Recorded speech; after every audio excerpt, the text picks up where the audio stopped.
नमस्कार, आप देख रहे हैं आज तक। मैं हूं आपके साथ रोहित सरदाना। शाम के 5 बज रहे हैं और वक्त तो चला है दंगल का। कोरोना की दूसरी लहर जब कहर बन के टूट रही है, जब वैक्सीन पर हंगामा बढ़ता जा रहा है, कांग्रेस सांसद राहुल गांधी ने वैक्सीन की किल्लत का आरोप लगाते हुए प्रधानमंत्री नरेंद्र मोदी को चिट्ठी लिखी है और तमाम मांगों के साथ विदेश में वैक्सीन सप्लाई रोकने की मांग की है।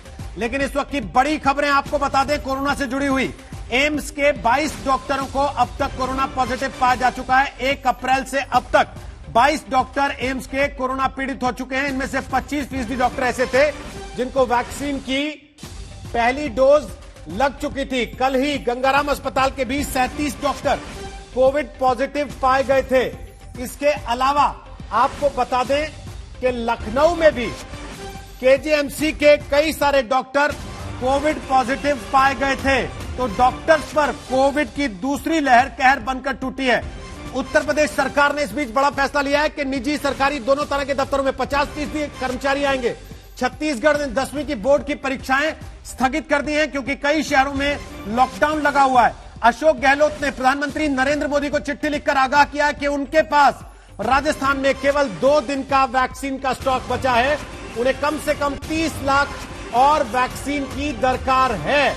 तो कुल मिला के देश में इस वक्त कोरोना को लेकर स्थितियां लगातार डराने वाली होती जा रही हैं और इस सब के बीच वैक्सीन को लेकर जो लड़ाई चल रही है उसमें राहुल गांधी पर केंद्रीय मंत्री रविशंकर प्रसाद ने निशाना साधा है, यह कहते हुए कि वैक्सीन कम नहीं है देश में। राहुल गांधी असल में पब्लिसिटी चाहते हैं। यह बात केंद्रीय मंत्री रविशंकर प्रसाद ने कही है कि राहुल गांधी को अपनी सरकारों को चिट्ठी लिखनी चाहिए तब, जबकि कोरोना के केस देश में लगातार बढ़ते जा रहे हैं। वैक्सीन को लेकर केंद्र और राज्यों के बीच में तलवारें खिंच गई हैं और सवाल यह उठ रहा है कि विदेश में दवाई और देश में लड़ाई। पहले पूरी रिपोर्ट आपको दिखाते हैं, उसके बाद बताएंगे आज मेहमान हमारे साथ कौन कौन दंगल में है।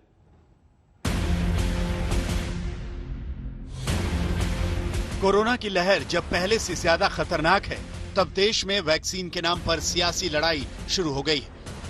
महाराष्ट्र जैसे राज्यों की ओर से वैक्सीन की जरूरत से कम सप्लाई और पक्षपात के आरोपों के बाद अब कांग्रेस ने भी जोर शोर से सरकार को घेरा है। कांग्रेस सांसद राहुल गांधी ने प्रधानमंत्री नरेंद्र मोदी को चिट्ठी लिखी है और वैक्सीनेशन की सुस्त रफ्तार के आरोपों के साथ सरकार के सामने 7 मांगे रखी हैं। इनमें शामिल है वैक्सीन निर्माण क्षमता बढ़ाने के लिए कंपनियों को वित्तीय मदद देने की मांग, वैक्सीन का निर्यात रोकने की मांग, सभी आयु वर्ग का वैक्सीनेशन करने का भरोसा और वैक्सीन की खरीद और वितरण में राज्यों की भागीदारी बढ़ाने की मांग।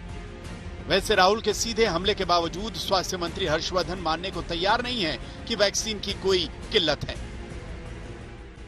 We have given 36,91,511 doses. This figure, in fact, in last week we one day even gave 43 lakh doses. This is probably the highest given anywhere in the whole world and probably better than everyone. की परिस्थितियां अनुकूल नहीं है। जितनी vaccine doses राज्यों को चाहिए वो नहीं मुहैया करवाई जा रही। शायद कई राज्यों को ज्यादा वैक्सीन दी जा रही है बनस्पत बाकी राज्यों के। और क्या ये इत्तेफाक की बात है कि जिन राज्यों को कम वैक्सीन दी जा रही है वो विपक्षी राज्य हैं? इस चीज की एक बहुत गहराई से जांच करने की जरूरत है। बात सांकेतिक तौर पर सीधे तौर से निकल के आती है कि जो विपक्ष शासित राज्य हैं शायद कहीं पर उनसे सौतेला व्यवहार किया जा रहा है। सरकार के मुताबिक अब तक 9 करोड़ 80 लाख डोज दी जा चुकी है। स्टॉक और डिलीवरी में 2 करोड़ 40 लाख डोज है। साथ ही 1 crore 90 lakh vaccine dose pipeline में है। वैक्सीन कम पड़ रही है, ठीक बात नहीं है। सब राज्यों में वैक्सीन उपलब्ध कराए गए हैं और जितना चाहिए उतना उपलब्ध हो रहा है। वैक्सीन सप्लाई को लेकर जब सरकार और विपक्ष में आर पार हो रही है, तब विदेश में वैक्सीन मुहैया कराने के भारत के वैक्सीन मैत्री कार्यक्रम को लेकर भी सीधी जंग है। वैक्सीन मैत्री के तहत अब तक भारत ने 85 देशों को 6 करोड़ 45 लाख डोज से ज्यादा वैक्सीन दी है। वैक्सीन मैत्री पर भारत ने बड़ी कूटनीतिक वाहवाही बटोरी है, लेकिन विपक्ष सरकार की रणनीति पर सवाल उठा रहा है। ऐसे में प्रधानमंत्री मोदी की चुनौती बढ़ी। हालांकि मुख्यमंत्रियों के साथ बैठक में पीएम मोदी ने बढ़ते आंकड़ों से परेशान होने के बजाय टेस्टिंग और ट्रेसिंग पर जोर दिया था। हम अभी चर्चा जितनी वैक्सीन की करते हैं उससे ज्यादा चर्चा हमें टेस्टिंग की करने की जरूरत है, बल टेस्टिंग पर देने की जरूरत है। मिलन शर्मा के साथ आनंद पटेल, दिल्ली, आज तक। और आपको बता दें कि दंगल में आज हमारे साथ डॉक्टर सुधांशु त्रिवेदी हैं, वो प्रवक्ता है भारतीय जनता पार्टी के। हमारे साथ अभय दुबे हैं, वो प्रवक्ता है कांग्रेस पार्टी के। हमारे साथ 2 डॉक्टर्स हैं जो कि कोविड की लड़ाई सीधे सामने से लड़ रहे हैं। हमारे साथ हैं डॉक्टर अंशुमन जो कि कैंसर रोग विशेषज्ञ हैं, और हमारे साथ हैं डॉक्टर कौशल कांत मिश्रा, सीनियर कंसल्टेंट है। आप दोनों का भी स्वागत है। सबसे पहले सुधांशु त्रिवेदी, विदेशों को बांटते हैं, अपने ही देश के राज्यों के मुख्यमंत्रियों को डांटते हैं। रोहित जी, जो आरोप विपक्ष लगा रहा है इसमें कुछ नया है क्या? जब कोविड की महामारी शुरू हुई थी और WHO ने इसे महामारी डिक्लेयर भी नहीं किया था 13-14 फरवरी 2020, तब से ये कह रहे हैं कि राहुल गांधी ने तो तभी कहा था डिक्लेयर कर देना चाहिए और सब इंटरनेशनल फ्लाइटें बंद कर देनी चाहिए, जबकि दर्शक जाके चेक कर सकते हैं वो फरवरी के प्रथम सप्ताह में स्वयं इटली में थे। अब लॉकडाउन लग गया, ये लॉकडाउन क्यों लगा दिया था? ये तो ठीक नहीं था, तुरंत क्यों लगा दिया? उसके बाद प्रवासी मजदूरों की समस्या है, इसको आपने सही ढंग से नहीं डील किया। फिर जब लॉकडाउन लगा और विपक्षी सभी मुख्यमंत्रियों के साथ संवाद करने के बाद तो बढ़ा क्यों दिया गया?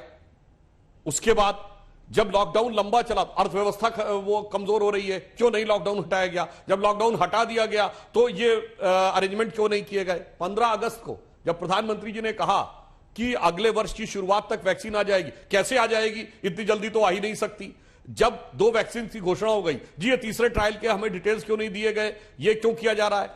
अब आज की डेट में जबकि कोविशील्ड हमारा इंटरनेशनल कोलैबोरेशन से बनी हुई है, जिसमें हमारे बहुत सारे अंतर्राष्ट्रीय आवश्यकताएं भी हैं, तो एक तो ये जो कहने का प्रयास कर रहे हैं कुछ भी नया नहीं। 1 वर्ष से लगातार हर मुद्दे के ऊपर नकारात्मक ढंग से टीका टिप्पणी करना और केवल व्यवधान उत्पन्न करने का प्रयास करना, तो ये कुछ जो कांग्रेस कर रही है वो आदतन कर रही है, फितरतन कर रही है और शरारतन कर रही है। इसलिए मैंने ये एक घटना हो जवाब तो सब चीजों का दिया गया। मैंने तो 1 साल में 1 दर्जन गिना दिए इनके, हर मुद्दे के ऊपर यही कहते हैं। सुधांशु जी, ऐसा ना होना कि आप ये कह के कि ये तो हमेशा भेड़िया आया करते हैं, जब असली में भेड़िया आया खड़ा हो तब भी उस बात को हल्के में ले लें।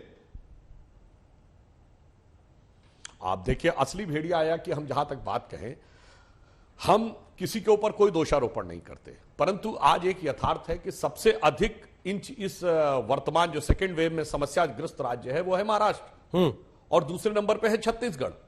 अब एक बात देखें, महाराष्ट्र बहुत ही संपन्न और समृद्ध राज्य है, छत्तीसगढ़ एक गरीब राज्य है। अब ये एक संयोग की बात है, अगर आप देखें सबसे ज्यादा जो वेस्टेज है वैक्सीन का 17.5% तो तेलंगाना में है।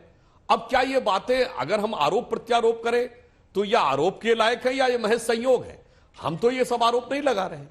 अगर यह भी आप देखें तो दिल्ली और मुंबई 2 ऐसे स्थान हैं जहां स्वास्थ्य सेवाएं देश में सबसे अच्छी हैं।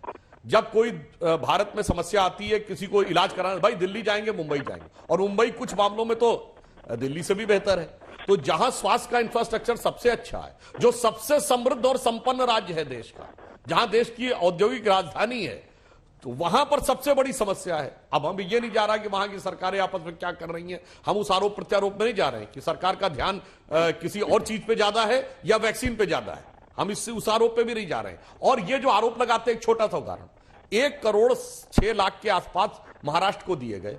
अब अगर हम ये कहें उत्तर प्रदेश उससे 2 गुने से बड़ा राज्य है, उत्तर प्रदेश को उससे कम मिले। अब हम दूसरी बात कहें, राजस्थान की आबादी उत्तर प्रदेश से 1/3 से भी कम है, और राजस्थान को उत्तर प्रदेश से ज्यादा मिले, 92 लाख उत्तर प्रदेश को मिले, 1 करोड़ कुछ राजस्थान को मिले। सुधांशु जी, उनका मसला नंबर का हो सकता है सिर्फ, और अभी अभय जी अपनी बात कहेंगे, वो उंगली उठाएं बड़ी देर से, लेकिन मेरा मसला इस चीज का है कि मैं उत्तर प्रदेश, महाराष्ट्र, राजस्थान सीमाएं भूल भी जाऊं तो जिस यूपी में बैठे हैं उसके सीएम आपको शिकायत भले ना कर रहे हो, चिट्ठी भले ना लिख रहे हो, सेंटर तो गाजियाबाद में भी बंद हो रहे हैं वैक्सीनेशन के, वो क्यों बंद हो रहे हैं? इसका मतलब यह है कि वैक्सीन नहीं है, और वैक्सीन नहीं है तो उसके लिए जवाबदेही तो रखनी पड़ेगी ना किसी को। देखिए, वैक्सीन की उपलब्धता के बारे में केंद्रीय स्वास्थ्य मंत्री हर्षवर्धन जी ने स्पष्ट रूप से कल कहा है और सभी राज्यों को राज्यवार आंकड़ा दिया है, और यदि किसी को आपत्ति है तो मैं बिल्कुल ईमानदारी से कह रहा हूं कि वो कागज दिखा दे कि हमने इतनी वैक्सीन हमें आई थी, इतनी हम लगा चुके और अब हमारे पास समाप्त हो रही है। सरकार का कहना है कि वैक्सीन की उपलब्धता पूरी तरीके से सुनिश्चित कराई जा रही है और किसी प्रकार की कोई कमी या समस्या कहीं नहीं आने पाएगी। स्वास्थ्य मंत्री ने स्पष्ट रूप से कल बोला है। अभय जी बोलिए। अब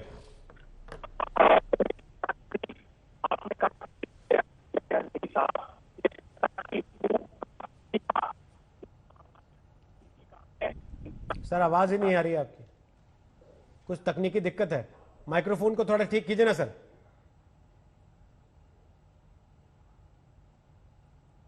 माइक को ठीक कीजिए। अभय जी वापस आता हूं, तब तक तस्वीर अपने दर्शकों को जो हम दिखा रहे थे मुंबई की तस्वीर थी जहां लिखा है कि भाई वैक्सीन का शॉर्टेज है। ऐसी तस्वीरें गाजियाबाद की भी हैं, ऐसी तस्वीरें लखनऊ की भी हैं। अब मैं जरा दोनों डॉक्टर्स के पास आ जाऊं इसके पहले, जब तक अभय जी की आवाज वापस लौटे और हम उनको सुन पाए। डॉक्टर कौशल कांत, ये लड़ाई राजनीतिक है कुल मिला के कि भाई एक पार्टी दूसरी पार्टी का मसला है, या वाकई वैक्सीन का क्राइसिस है देश में? रोहित जी, मुझे लगता है ये राजनीतिक मसला ज्यादा बनाया जा रहा है as compare to real problem. Real problem हो सकती है, मुझे इसमें कोई डाउट नहीं है कि हो सकता है कहीं पे थोड़ी बहुत किसी सेंटर पे थोड़ी क्राइसिस हो सकती है, लेकिन जो ऑफिशियल स्टेटमेंट, ऑफिशियल रिकॉर्ड्स जो अभी तक दिखाए जा रहे हैं उसके अकॉर्डिंग हर स्टेट में कम से कम 2 से 3 दिन का स्टॉक है। जो बात सुधांशु जी ने कही कि कोई कागज दिखाए, तो कोई कागज नहीं दिखा रहा है। हर आदमी सिर्फ हवा में दोषारोपण कर रहा है। तो मैं सर्टेन सेंटर की बात मान सकता हूं कि कहीं पे कम हो गया, एडमिनिस्ट्रेटिव प्रॉब्लम हो गई, कहीं कोई स्पॉइल हो गया, दैट इज ओके। लेकिन जिस तरह से जिस प्रॉब्लम को जिस मैग्नीट्यूड में पॉलिटिकली दिखाने की कोशिश हो रही है, तो वो बात मुझे सही नहीं लगती, क्योंकि वही विपक्ष हर बार, जैसे सुधांशु जी ने गिनाया, मैं उसको गिनाना नहीं चाहता, हमेशा कोविड की लड़ाई में कमियों को उजागर करता है। कमियों को उजागर करना विपक्ष का काम है, मैं ये मानता हूं, लेकिन उसको निगेटिव करने का काम नहीं करना चाहिए। इस समय पूरे वर्ल्ड में ग्लोबली ये क्राइसिस फैली हुई है और सेकेंड वेव की जो बात हो रही है कंट्री के तौर पे, वो सिर्फ इंडिया में ही नहीं आया है, हर जगह आया है। अगर हम देखें तो हम यूके या यूरोप से करीब 2 महीने 3 महीने पीछे चल रहे हैं। अगर उसके ट्रेंड को देखें तो यहां पे भी वो आता है। एक ऐसा कंट्री जहां अमेरिका का देख लीजिए, हर जगह का कंट्री का इंफ्रास्ट्रक्चर हेल्थ का हमसे बहुत अच्छा है, लेकिन वो हमसे ज्यादा घुटनों के नीचे दबा है। तो इन टोटल अगर देखा जाए तो कोरोना का मैनेजमेंट हमारे हेल्थ इंफ्रास्ट्रक्चर को देखते हुए बेहतर हो रहा है, मुझे इसमें कोई डाउट नहीं है। साहब, जब तारीफ का समय था, लगातार देश के लोगों ने, राजनीतिक पार्टियों ने तारीफ की, विपक्ष ने किया नहीं की एक अलग विषय है, लेकिन आज की स्थिति में डॉक्टर अंशुमन, अगर हम गाजियाबाद के बगल में नोएडा में बैठे हैं और वहां पे वैक्सीनेशन सेंटर्स पर लोग खड़े हुए मोबाइल अपने हाथ में दिखा रहे हैं कि देखिए मैंने रजिस्ट्रेशन करा रखा, लेकिन अस्पताल और सेंटर कह रहा है कि मेरे पास वैक्सीन नहीं है, तो क्या कहिएगा उसको? तारीफ करें कि नहीं देखो जी हम तो बाकी दुनिया से बहुत बेहतर हैं, कोई बात नहीं, थोड़ा बहुत क्राइसिस हो जाता है? सवाल तो पूछना पड़ेगा ना। नहीं रोहित जी, इसमें तारीफ वाली कोई बात नहीं है। अगर वाकई वैक्सीन की क्राइसिस है तो नहीं होनी चाहिए। कारण 2 हैं। एक तो कोरोना वायरस को आए हुए 1 साल हो गया, जितनी तैयारी थी, हिंदुस्तान की 2 कंपनी वैक्सीन लेके आ गई। वैक्सीन डिप्लोमेसी के तहत हमने वैक्सीन बाहर भी भेजे, लेकिन अमेरिका में बिडेन ने भी डिसीजन लिया कि उनके यहाँ वैक्सीन के प्रोडक्शन में कुछ फिल्टर और कुछ चीजों की जरूरत ऐसी बढ़ी है तो एक्सपोर्ट कम कर दो। अमेरिका ने भी डिसीजन लिया, तो हमें भी ये डिसीजन लेना चाहिए था, प्रायोरिटाइज पहले होम सेंटर को करो, मतलब इंडिया का करो, और डिप्लोमेसी बाद में कर लेगी।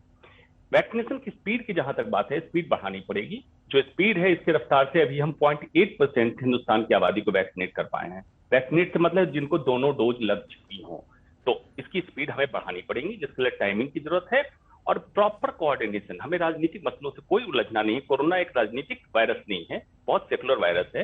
राजनीतिक मसलों से उलझना नहीं, केंद्र और राज्य के बीच के झगड़ा। आपको स्ट्रीमलाइन करना पड़ेगा वैक्सीन की सप्लाई और डिमांड को। क्या क्या तरीके हो सकते हैं? स्टेट डिमांड करे, आप सप्लाई फुलफिल कीजिए। 2 कंपनी इंडिया की ही बना रही है, अगर वो सप्लाई पूरी कर सके ठीक है, नहीं तो एक्सटर्नल एक्सपोर्ट को बंद करें, वैक्सीन डिप्लोमेसी थोड़े दिन के लिए रोक लें, और इससे भी कमी पड़े तो दूसरी जो कंपनी विदेशों की है उनके इंपोर्ट को चालू कर दें, ताकि जल्द से जल्द हम हर्ड इम्यूनिटी की तरफ बढ़ें और इस ट्रांसमिशन चेन को रोक सकें। लेकिन इसी बात पे तो केंद्रीय मंत्री रविशंकर प्रसाद ने अभी ट्वीट किया ना, उन्होंने राहुल गांधी पर सीधा सीधा आरोप लगा दिया कि वो लॉबिंग करना चाहते हैं विदेशी फार्मा कंपनियों के लिए।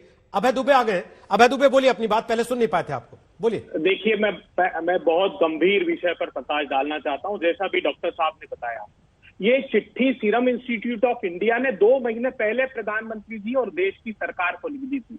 उन्होंने कहा कि अमेरिका ने डिफेंस प्रोडक्शन एक्ट लागू कर दिया है और उनके यहां से हमको पंप्स और फिल्टर्स और जो एसेंशियल चीजें हैं जिससे कि हम वैक्सीन तैयार कर पाए वो रोक दी गई है। मगर हिंदुस्तान क्या कर रहा था? हिंदुस्तान ने 6,45,21,000 वैक्सीन विदेशों को भेजी और कब तक भेजी? उन्होंने अभी आखिरी 6 अप्रैल को नारू ऑस्ट्रेलिया के पास एक छोटा सा देश है उस तक को सप्लाई की, जबकि हिंदुस्तान को पता था कि वैक्सीन की बहुत बड़ी मात्रा में कमी होने वाली है। एक और बड़ा खुलासा करता हूं, आप भरोसा करिए आज तक चैनल पर, आज तक ने एक स्टोरी की है उनके वेब पोर्टल पर। प्रधानमंत्री जी आप स्वयं जहां के सांसद हैं वहां पर 66 सरकारी केंद्र है जहां पर टीकाकरण अभियान प्रारंभ किया गया था। जानते हैं कितने बंद हैं? आप जानते हैं भली भांति। 41 केंद्र बंद कर दिए गए क्योंकि वैक्सीन उनके पास नहीं है। छोड़िए आप महाराष्ट्र की बात और प्रतिपक्षी दलों की सरकारों की बात, पूरा देश त्राहिमाम कर रहा है। प्रधानमंत्री जी कब सुनेंगे आप जानते हैं आपने 21 फरवरी को चुनाव की पहली बैठक ली, तब लगभग 15,000 केसेस थे और हिंदुस्तान में 9,37,000 टेस्टिंग हो रही थी। प्रधानमंत्री जी आज जब 1,26,000 केसेस है तो 4 अप्रैल को 8,97,000 टेस्टिंग हुई, मतलब 15,000 केसेस से भी टेस्टिंग कम होकर नीचे आ गई। प्रधानमंत्री जी आप कह रहे हैं वैक्सीनेशन पर भरोसा मत कीजिए, टेस्टिंग कीजिए, क्यों आप पर्दा डालना चाहते हैं? इससे ये बात साफ होती है। बात जहां तक रही तो उत्तर प्रदेश और महाराष्ट्र को लगभग सुधांशु त्रिवेदी जी एक जैसी वैक्सीन मिली है। जानते हैं प्रधानमंत्री जी ने 3 दिन पहले उत्तर प्रदेश को फटकार लगाई क्योंकि 10% वेस्टेज है। महाराष्ट्र ने 93 लाख वैक्सीन आज तक 93,38,000 किए, उत्तर प्रदेश ने 81 लाख किए हैं। मध्य प्रदेश जैसे राज्य ने सिर्फ 52 लाख, राजस्थान ने 88 लाख और बिहार जैसे प्रांत ने मात्र 41 लाख किए। तो प्रतिपक्षी दलों पर जब आरोप लगाए तो अपनी स्टेट का परफॉर्मेंस भी देखिए सुधांशु त्रिवेदी जी। और जो वेस्टेज की बात कर रहे हैं असली कहानी उसकी क्या है ये जानती है देश की सरकार। मैं बताता हूं असली कहानी क्या है, क्योंकि आपने एज बार कर रखा है। अब एक शीशी में 10 वैक्सीन हैं, अगर 10 लोग इकट्ठे नहीं होते हैं तो बाकी 3 या 4 वैक्सीन उसमें से वेस्ट होते हैं। प्रधानमंत्री जी आप भी जानते हैं। तो राज्य क्या करते हैं? जो एलिजिबल लोग नहीं है उनको भी लगा रहे हैं और इसलिए उसको रिकॉर्ड पर नहीं ले सकते। तो आपकी सरकार ने भी मिसलेनियस में 29 लाख के लगभग मिसलेनियस वैक्सीन बताए। ये मिसलेनियस क्या है? वही जो आप आरोप लगा रहे हैं। अभय जी, तो अब मेरा एक सवाल ज्यादा वेस्टेज हुए उत्तर प्रदेश। अभय जी वेस्टेज का डेटा, किसको कितने वैक्सीन मिले इसका डेटा, कौन कितने वैक्सीन लगा रहा है इसका डेटा, कितनी टेस्टिंग कर रहा है इसका डेटा, सारे डेटा पब्लिक डोमेन में हैं और लोग उसको 2-3 दिन से सुन भी रहे हैं। राहुल गांधी ने आज जब ट्वीट किया और इस बात को लेकर सवाल उठाया कि भाई विदेशों को वैक्सीन क्यों दी जा रही है, उसके साथ साथ उन्होंने नीचे एक बात और लिखी है कि ये लड़ाई केंद्र और राज्यों को मिलकर लड़नी होगी। आप लोग उस बात को छोड़ क्यों देते हैं? केवल ऊपर वाली बात क्यों पकड़ते हैं? मिलकर लड़िए ना, आपस में क्यों लड़ना दिखाते हैं? रोहित जी देखिए हमारी सामूहिक दायित्व है, लेकिन प्रधानमंत्री जी बहुत अच्छा उद्बोधन लगा आपने जब दिया अभी 1 दिन पहले, कल जब बात की मैं भी बहुत प्रभावित था। मगर वक्तव्यों और व्यवहार में अंतर क्यों है प्रधानमंत्री जी? 20 मार्च 2020 को पहली बैठक ली आपने इस पेंडेमिक की और 17 मार्च तक आपने 11 बैठकें ली। इन 2-3 सप्ताह में 33 रैलियां 5 राज्यों के चुनाव में करेंगे। आप कह रहे थे सोशल डिस्टेंसिंग और मास्क। प्रधानमंत्री जी 1-1 हजार रुपए के कूपन बांटे रैलियों में लाने के लिए, आपके रिपोर्ट हुआ ये कुर्सियों में कोई सोशल डिस्टेंसिंग तो राहुल गांधी भी कर रहे थे नहीं लगे थे कि ऑनलाइन भाषण चल रहे हैं उनके सारे, या केरल में कोरोना है नहीं इसलिए वहां रैलियां करने की छूट है। देखिए एक निर्णय हो जाता, एक सारा ये तो एक निर्णय हो जाता कि नहीं करनी है तो आप ही कहते कि हमसे डरते हैं इसलिए हमको करने नहीं दे रहे।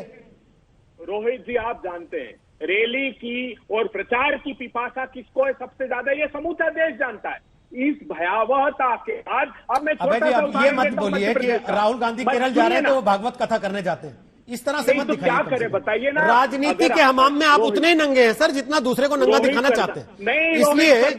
इसलिए अभय जी मुझे गुस्सा तब आता है अभय जी जब आपके रोड शो में, नेताओं की रैलियों में ना सोशल डिस्टेंसिंग होती है ना मास्क होता है, लेकिन कार में बैठे अकेले आदमी को कोट मास्क लगाने के लिए कहता है तो आपके मुंह से बोल नहीं फूटता। वहां आप लोग नहीं बोलते, यहां एक दूसरे को आप नीचे दिखाने तुले रहते हैं। और ये मेरा केवल आपके ऊपर नहीं, ये सुधांशु जी के ऊपर भी उतना ही बराबर आरोप।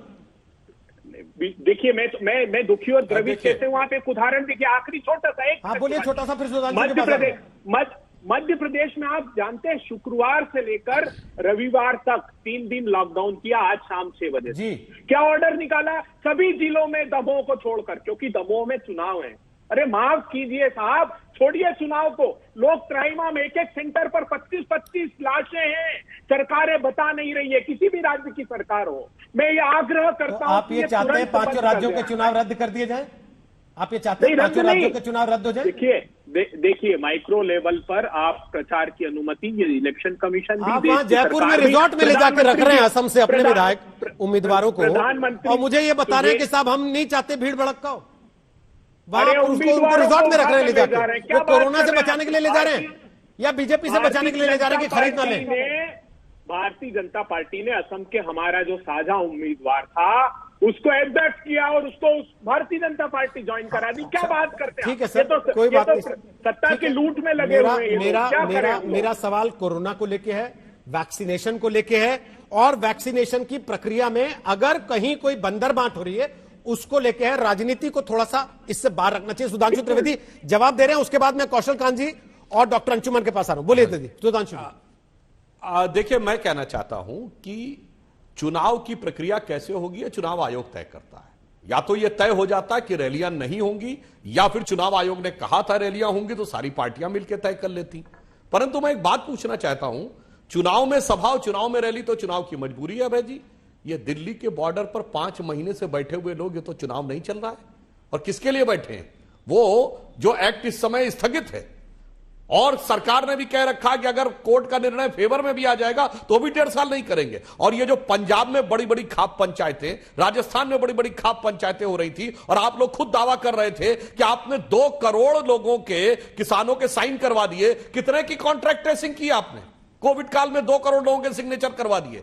ये तो चुनाव की मजबूरी नहीं थी ना, और ये तो उस चीज की मजबूरी नहीं थी। तो वहां तो एक शब्द किसी के मुंह से मैंने कभी नहीं सुना कि लाल किले की वो भीड़ जो धक्कम धुक्का करती हुई दिखाई पड़ रही थी कि भाई ये कोविड प्रोटोकॉल को ध्वस्त किया जा रहा है। वहां तो हर जगह आलोचना। इसलिए मैं कह रहा हूं कि कोरोना के साथ लड़ाई गंभीरता से न होकर जिस प्रकार की राजनीतिक विद्वेष का इसको आधार बनाया जा रहा है। मैं एक छोटी सी बात कह दूं, आपने कहा कि आप लड़ाई में इतने सीरियस है और आप चुनावी राज्यों को बीच में ले आए, तो मैं आपसे पूछूं कि ये बंगाल में फुरफुरा शरीफ के गद्दी नशी के साथ गठबंधन कोरोना से लड़ाई के लिए है, या बदरुद्दीन अजमल के साथ आप जो गठबंधन किया असम में, ये कोरोना से लड़ाई के लिए है, या केरल में मुस्लिम लीग से कोरोना से लड़ाई के लिए? सर, इसलिए मैं कहना चाहता हूं, जब आप राजनीति इसमें लाने का प्रयास करते हैं तो राजनीति अलग रखिए और कोविड के साथ लड़ाई वाले विषय को चुनाव के साथ जोड़ने का जो प्रयास मत करिए। सभी लोग अभय जी, डॉक्टर साहब ने एक बात और कही थी, आपने सुनी नहीं शायद, आपका कनेक्शन हम दुरुस्त कर रहे थे तब। डॉक्टर साहब ने कहा था ये कोरोना का वायरस बड़ा सेक्युलर वायरस है, ये किसी को भी पकड़ लेगा, इसलिए अभी हिंदू मुसलमान में मत उलझिए।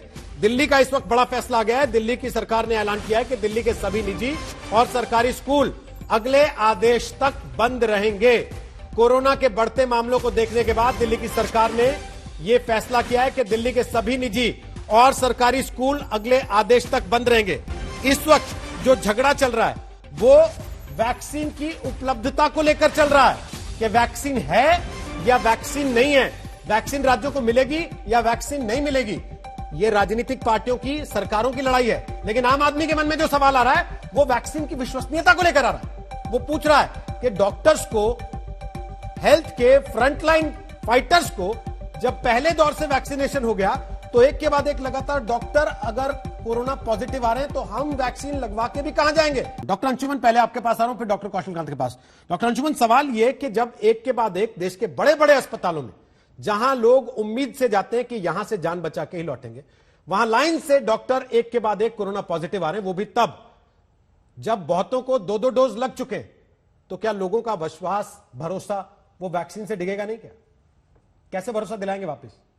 जी रोहित जी, बिल्कुल एक वैज्ञानिक प्रक्रिया से वैक्सीन गुजर के और तीनों ट्रायल, तीनों फेजेज उनके क्लियर हो चुके हैं, सुरक्षित और कारगर दोनों टेस्ट करके निकाला गया। लेकिन वैक्सीन में क्या होता है, 72 से 80% के बीच में प्रतिरोधक क्षमता बनने की ट्रायल में जो रिपोर्ट आई है उसके हिसाब से है।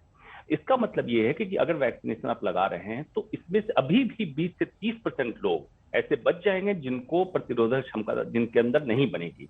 लेकिन एक व्यक्ति जिनको वैक्सीन लगा हुआ है उनको अगर संक्रमण होता है, या एक व्यक्ति जिनको वैक्सीन नहीं लगा संक्रमण होता है, वैक्सीन लगे वाले व्यक्ति को जानलेवा या अति गंभीर हालत पहुंचने में की गुंजाइश बहुत कम होती है। इसलिए डॉक्टर जो पॉजिटिव आ रहे हैं, ओब्वियसली हॉस्पिटल में काम करना है, चांस ज्यादा रहता है पॉजिटिव आने का, आएंगे, लेकिन जानलेवा कभी नहीं होगी बीमारी। इसलिए वैक्सीन पर से भरोसा ना उठाएं। बहुत साइंटिफिक प्रोसेस से वैक्सीन को तय करके निकाला गया है। आपको लगता है कि सरकार पिक एंड चूज कर रही है? राज्यों को वैक्सीन जो दी जा रही है वो फेवरेटिज्म हो रहा है उसमें, कि अपनी पार्टी वाले राज्यों की जिसमें सरकारें हैं वहां ज्यादा दें और बाकी जगह कम, जैसा आरोप कांग्रेस लगा रही? रोहित जी, देखिए, पॉलिटिकल पार्टी का जो डिबेट होता है बिल्कुल अलग होता है, गवर्नेंस अलग है। ये चुने हुए लोग हैं, इनका पार्टी से कोई लेना देना नहीं होना चाहिए। पहली बात, health is a matter of state, number 1। लेकिन जब एपिडेमिक डिजीज एक्ट लग जाता है तो सेंट्रल गवर्नमेंट पावर में आ जाती है और इसमें कोई भी भेदभाव की गुंजाइश। अगर मान लीजिए फॉर एग्जाम्पल महाराष्ट्र अगर बहुत ज्यादा संक्रमण से गुजरेगा, क्या वहां के व्यक्ति दिल्ली नहीं पहुंचेगा, बिहार नहीं पहुंचेगा, उत्तर प्रदेश पंजाब नहीं पहुंचेगा? फैलना सब जगह है। फेडरल कंट्री में आज की डेट में पेंडेमिक की सिचुएशन में ये बिल्कुल विरोधाभास खत्म करके, अब पार्टी की तो बात ही नहीं होनी चाहिए, बात नहीं चाहिए सिर्फ सरकार की, क्योंकि उस सरकार में नॉमिनेटेड लोग हैं जो पब्लिक के रिप्रेजेंटेटिव हैं और उनको मिलके सब जगह इक्वल डिस्ट्रीब्यूशन प्लस प्रायोरिटाइजेशन, जहां संक्रमण ज्यादा है या जो घनी आबादी के राज्य हैं वहां वैक्सीन की प्रचुर मात्रा उपलब्ध कराएं ताकि जल्द से जल्द हर्ड इम्यूनिटी की तरफ हम बढ़ें। डॉक्टर कौशल, आपको लगता है हमने विदेशों को ज्यादा दे दिया, अपने घर में इस्तेमाल करना चाहिए था वैक्सीन वाहवाही के चक्कर में? आज हम भविष्य में खड़े होकर के पास्ट के किए हुए कार्यों की समीक्षा कर सकते हैं। सही और गलत का फैसला हम आगे आने के बाद कर सकते हैं क्योंकि हमें पास्ट पता है, पर फ्यूचर में क्या होने वाला है इसके ऊपर कंट्रोवर्सी नहीं करनी चाहिए। और जो रोहित, जो आपने सवाल पूछा कि डॉक्टर्स में क्यों ज्यादा हो रहा है, तो एक चीज सब ये समझ लें कि डॉक्टर्स जिस एनवायरनमेंट में काम करते हैं वहां कंसंट्रेशन ऑफ वायरस बहुत ज्यादा है और जिसको भी ज्यादा कंसंट्रेटेड वायरस की हवा मिलेगी, यानी वो एरिया जो ज्यादा स्लम है, जहां ज्यादा भीड़ भाड़ है, जहां ज्यादा लोग हैं और जहां पे बीमार का नंबर भी ज्यादा है, उनमें इन्फेक्शन का चांस ज्यादा है और यही वजह है कि डॉक्टरों में कोरोना सबसे ज्यादा हुआ है। पर जैसा कि डॉक्टर साहब ने बताया कि जिनको वैक्सीन लगी है उनकी मॉर्टेलिटी बहुत कम है, तो इसमें कोई डाउट नहीं है कि वैक्सीनेशन इज कंपल्सरी। और एक चीज और, वैक्सीनेशन के साथ साथ वैक्सीनेशन से भी ज्यादा प्रभावी है हमारा मास्क। इस मास्क के बगैर कोई भी नहीं चलना चाहिए जब तक कि 70% आबादी पूरी तरह से वैक्सीनेटेड नहीं हो जाती। तो मुझे नहीं लगता कि इसमें पॉलिटिक्स करने की जरूरत है। साइंटिस्ट की बात माने, मास्क लगाएं, वैक्सीनेशन लगाएं जब तक कि पेंडेमिक नहीं खत्म होती।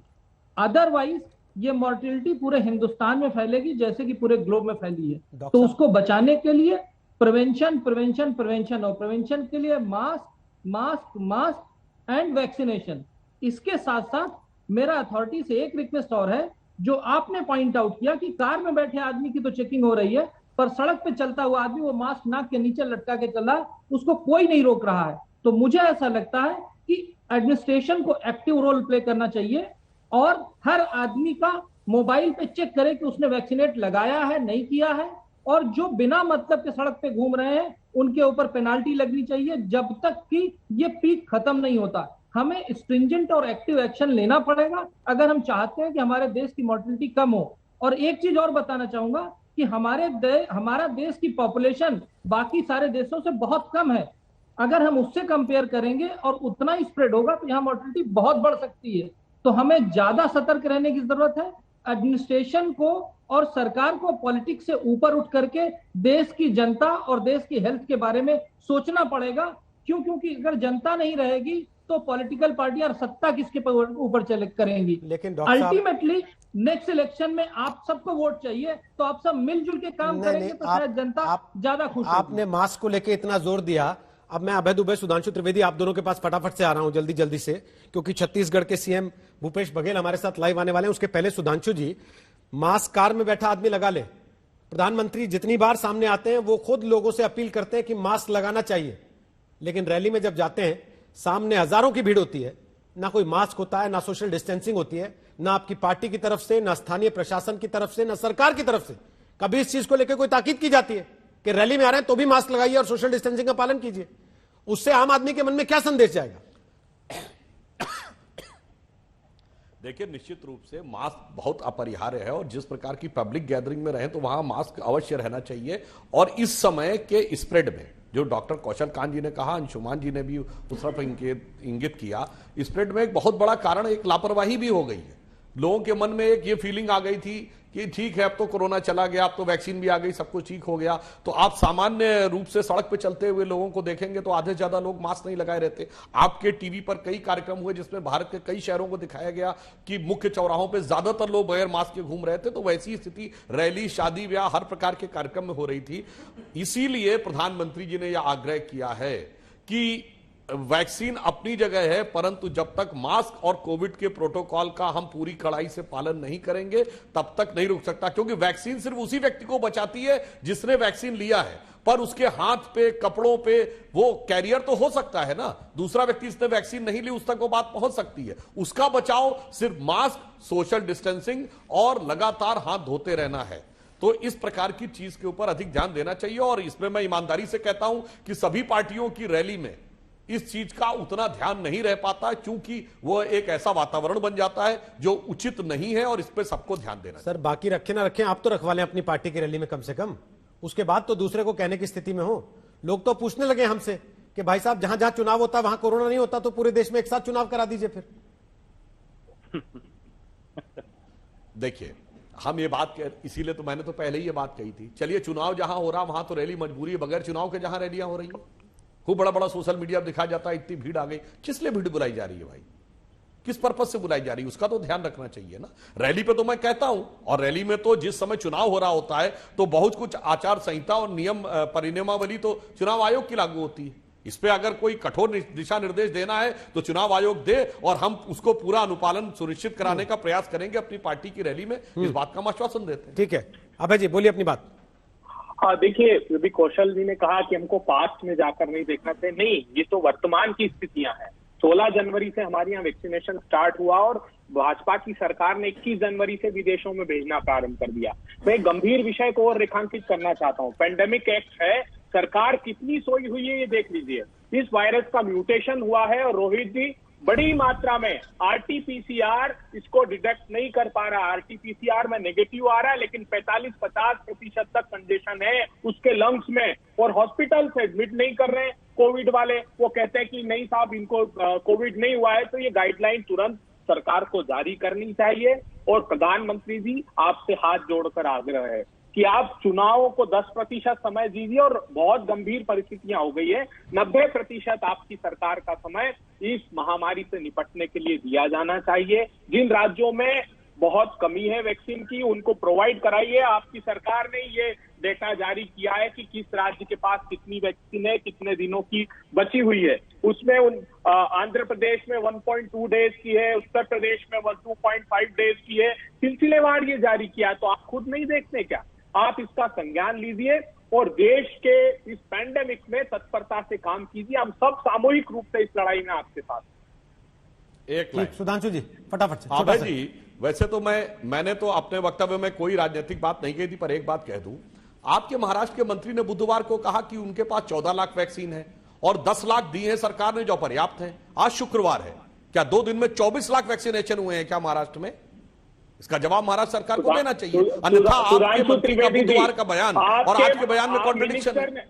सुनिए, मिनिस्टर ने बताया आपके कि 40 लाख उत्तर प्रदेश को दी, 40 लाख मध्य प्रदेश को दी, 30 लाख गुजरात को दी, और जहां भयावहता है महाराष्ट्र, वहां 17 लाख की बात करते हैं। तो ये डिस्क्रिमिनेशन ही। मैंने कहा कि उन्होंने कहा कि उसके हिसाब से 14 लाख को 10 लाख 24 लाख है, 2 दिन में 24 लाख लग गए क्या? आज कह रहे खत्म हो गया। मेरा एक सवाल, इसीलिए मैं कह रहा हूं, ऑफिशियल डाटा नहीं दे रहे हैं, टीवी पे आके बोल रहे हैं। मैं डॉक्टर अंशुमान को लेके आ रहा हूं चर्चा में एक बार। डॉक्टर अंशुमान, ऐसी परिस्थिति में जब पैंडेमिक होता है, वो कह रहे हैं कि हमारे यहाँ केस ज्यादा आ रहे हैं, तो हमारे यहाँ वैक्सीनेशन ज्यादा हो सके इसके लिए वैक्सीन ज्यादा देनी चाहिए थी। घर में रोटी बन रही है तो सर, क्या कोई ये कहे कि मैं ज्यादा भूखा हूं तो उसको ज्यादा दे दी जाती है या बराबर बंटवारा किया जाता है? और जो सरकार ने कहा कि हमने एक फॉर्मूला बनाया है, जनसंख्या के अनुपात से हम दे रहे हैं, उसी हिसाब से जाना चाहिए था। जी देखिए, वैक्सीनेशन कोई इलाज नहीं है, पहले समझना होगा। अगर संक्रमण अभी जहां ज्यादा हो रहा है वहां वैक्सीनेशन अभी ज्यादा लगा देंगे, संक्रमण रोक देंगे, ऐसा नहीं होगा। ये वैक्सीनेशन की दूसरी डोज लगने के बाद लगभग 10 दिन बाद प्रतिरोधक क्षमता बनेगी और नए लोग इन्फेक्ट होने से बचेंगे। ये सच्चाई है, पहले समझना चाहिए। लेकिन जो डिस्ट्रीब्यूशन का तरीका होता है, पर स्क्वायर किलोमीटर कितनी आबादी है किस स्टेट की या किस सिटी की, इससे प्रायोरिटाइज करना होता है वैक्सीनेशन को कि कहां कितनी वैक्सीनेशन मुहैया कराई जाए, पहली बात। दूसरी बात, किसी भी स्टेट गवर्नमेंट को लगता है कि उनको अगर रिक्वायरमेंट जरूरत है, बिल्कुल डॉक्यूमेंटेड होना चाहिए और पब्लिक डोमेन में आना चाहिए कि केंद्र से डिमांड करे। उसके बाद अगर केंद्र सरकार पूर्ति न करे तब आप माने कि हाँ पूर्ति नहीं हुई। सिर्फ राजनीतिक पॉलिटिकल मैनेजमेंट कोरोना वायरस का ना करें प्लीज, और ब्यूरोक्रेटिक मैनेजमेंट ना करें, इसको मेडिकल मैनेजमेंट तक सीमित रखें तो ही बेहतर होगा। जी बहुत बहुत शुक्रिया आप चारों का आज दंगल का हिस्सा बनने के लिए। तो आज दंगल में आपसे सवाल पूछा था हमने कि अगर कोरोना के मामले बढ़ रहे हैं तो क्या भारत को विदेशों को वैक्सीन सप्लाई रोक देनी चाहिए? 48% लोगों को लगता है हाँ, जबकि 52% लोगों को ऐसा नहीं लगता।